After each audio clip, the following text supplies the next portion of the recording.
नमस्कार दोस्तों, स्वागत है आपका। दोस्तों, आज हम बात करते हैं नेट और जीआरएफ के बारे में।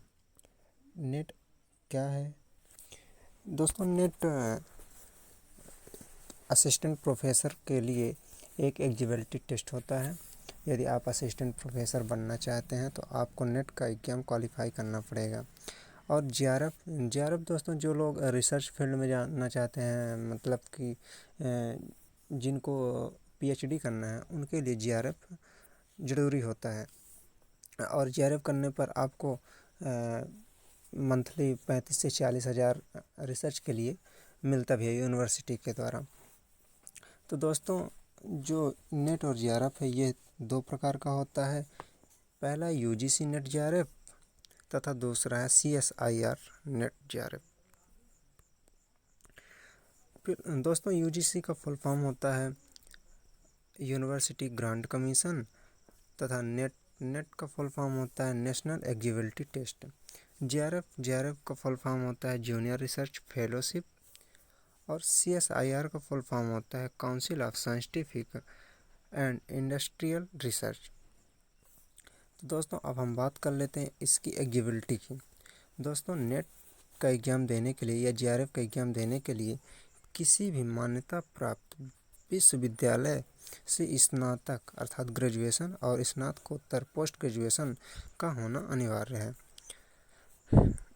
सामान्य वर्ग के विद्यार्थियों के लिए पोस्ट ग्रेजुएशन में कम से कम 55% अंक तथा रिजर्व कैटेगरी के विद्यार्थियों के लिए रिजर्व कैटेगरी अर्थात जो लोग ओबीसी, एसटी, एससी, पीडब्ल्यूडी में आते हैं उनके लिए 50% अंक उनके पोस्ट ग्रेजुएशन में होने चाहिए। अब दोस्तों, बात कर लेते हैं कि नेट के लिए और जीआरएफ के लिए एज लिमिट क्या है। तो दोस्तों, जो लोग नेट का एग्ज़ाम देना चाहते हैं उनके लिए कोई उम्र सीमा तय नहीं है। जैसा कि आप देख रहे हैं, नेट के लिए कोई उम्र सीमा तय नहीं है। जीआरएफ के लिए उम्र सीमा जो लोग जनरल कैटेगरी से हैं उनके लिए 30 ईयर है तथा जो लोग ओबीसी के हैं उनके लिए 33 ईयर है। और जो लोग एसटी एससी में हैं उनके लिए 35 ईयर्स का मापदंड रखा गया है। दोस्तों, असिस्टेंट प्रोफेसर के लिए आपको कोई एज लिमिट नहीं है। असिस्टेंट प्रोफेसर के लिए भी कोई एज लिमिट नहीं है ना। तो अब बात कर लेते हैं कि नेट का एग्ज़ाम देने के लिए आपको एग्ज़ाम फीस कितनी देनी पड़ेगी। तो नेट का एग्ज़ाम देने के लिए सामान्य वर्ग के विद्यार्थियों के लिए 1000 रुपये और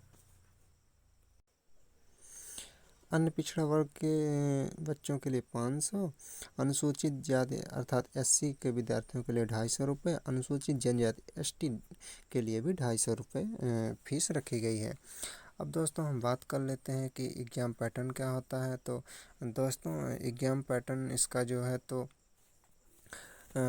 इसमें 2 पेपर होते हैं, पेपर फर्स्ट और paper second. Paper first 50 question होते हैं जो 100 मार्क्स के होते हैं, 100 मार्क्स के।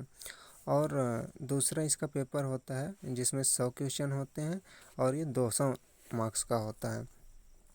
दोस्तों, इसका एग्ज़ाम ऑनलाइन एग्ज़ाम होता है, ऑनलाइन मोड पर होता है। हिंदी और इंग्लिश दोनों प्रकार से आप एग्ज़ाम दे सकते हैं।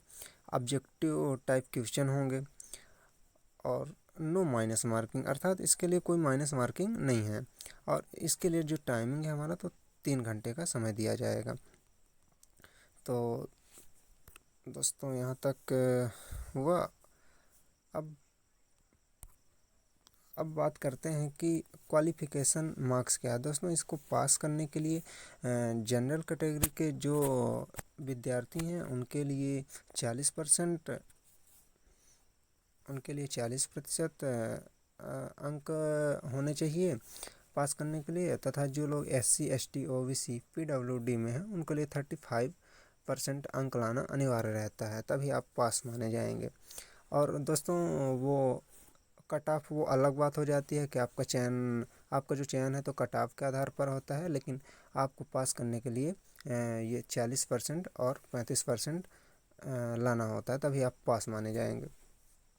फिर दोस्तों, इसका जो अदर एक जानकारी है, यह एग्ज़ाम एक वर्ष में 2 बार जून और दिसंबर में लिया जाता है, अर्थात ये एक साल में 2 बार कंडक्ट कराया जाता है।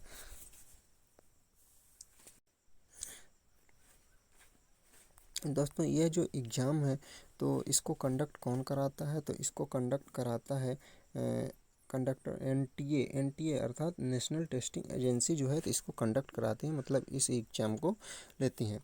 तो दोस्तों कैसी लगी है जानकारी? यदि आपको अच्छी लगती है तो आप लाइक करें, शेयर करें एंड सब्सक्राइब करें, तथा आपके मन में जो भी प्रश्न हो तो कमेंट बॉक्स में बताएं।